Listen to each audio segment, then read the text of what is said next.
Amsal pasal 17.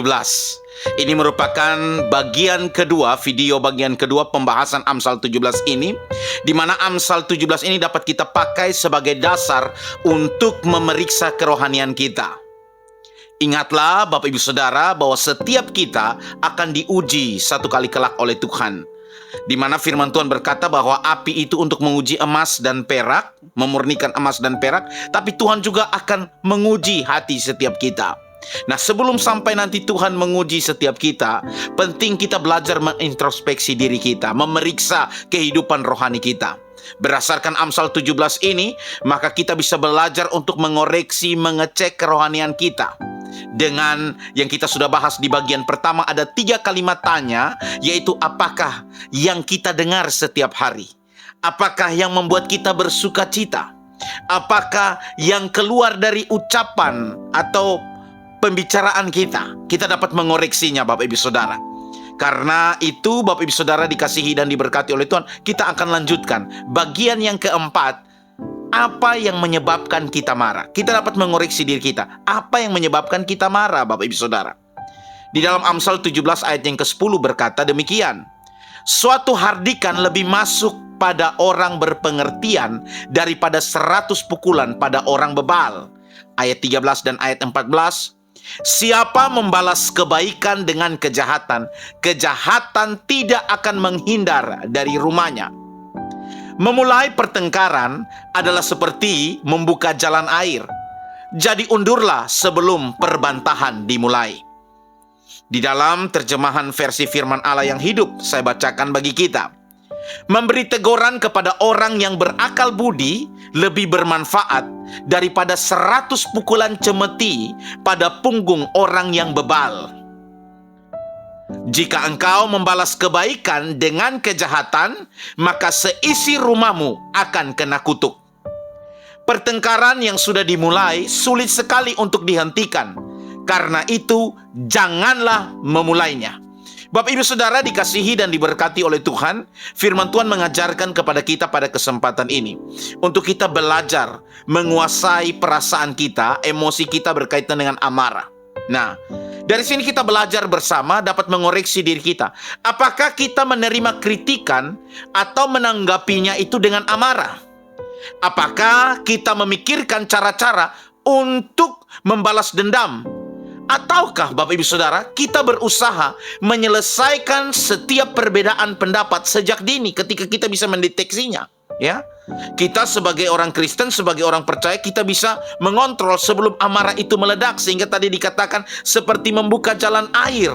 Daripada sebelum nanti air itu banjir datang menghanyutkan dan menghancurkan, maka lebih baik kita jangan memulai, ya. Seperti itulah kita memulai pertengkaran. Bagian yang kelima, apa yang membuat kita menyerah, Bapak Ibu Saudara? Di dalam ayatnya yang ke-23 saya bacakan bagi kita.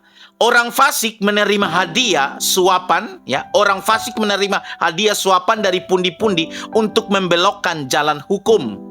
Di dalam terjemahan firman Allah yang hidup, menerima suap untuk memutarbalikkan kebenaran adalah salah.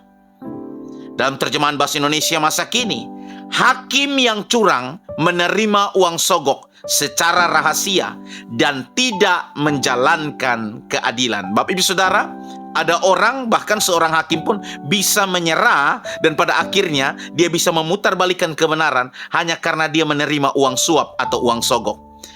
Nah, hari ini kita dapat mengoreksi diri kita. Apa yang membuat kita menyerah dan pada akhirnya kita kompromi dan kita tidak hidup dalam kebenaran? Ada perkataan dunia, setiap orang ada harganya. Ada perkataan dunia yang mengatakan bahwa setiap orang ada harganya. Tetapi hal itu seharusnya tidak berlaku bagi orang beriman. Kita seharusnya hidup di dalam kejujuran, hidup di dalam keadilan.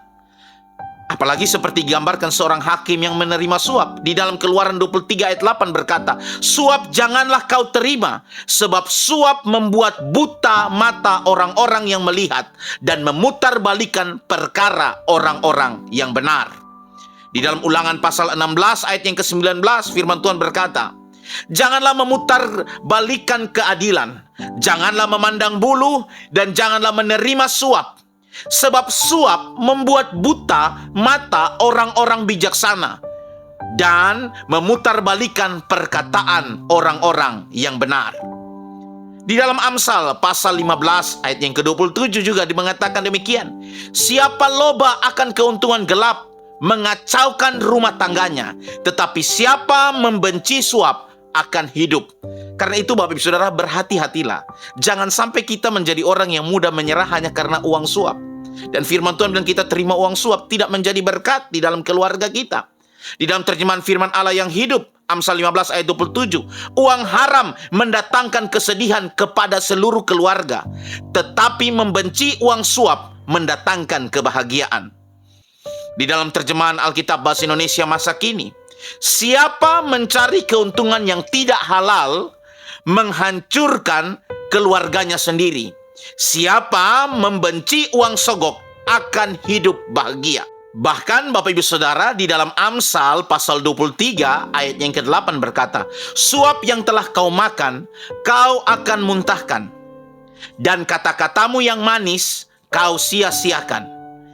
Nasihat Salomo di dalam Pengkhotbah pasal 7 ayat 7 dikatakan, sungguh pemerasan membodohkan orang berhikmat, dan uang suap merusak hati. Jadi saudara lihat, uang suap itu yang membuat engkau, mengalihkan engkau untuk tidak jujur, adil, merusak keluargamu, bahkan merusak hatimu.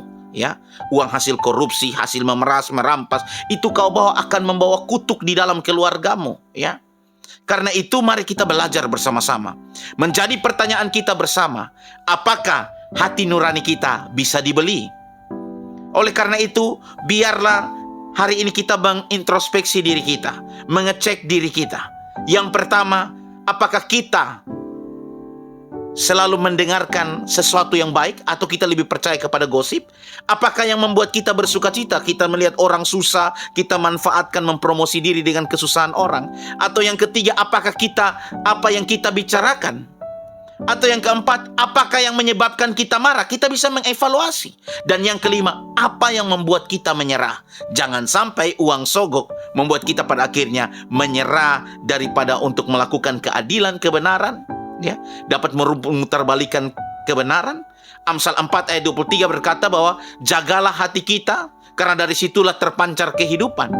Di dalam terjemahan Alkitab Bahasa Indonesia masa kini, jagalah hatimu baik-baik, sebab hatimu menentukan jalan hidupmu.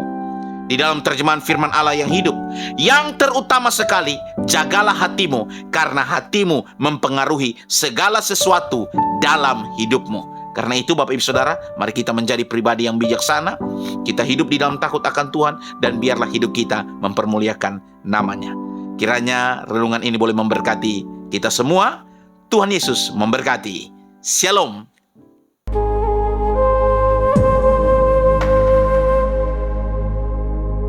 Yang ingin mengambil bagian dalam pelayanan ini dapat mendukung dengan menabur bagi pekerjaan Tuhan.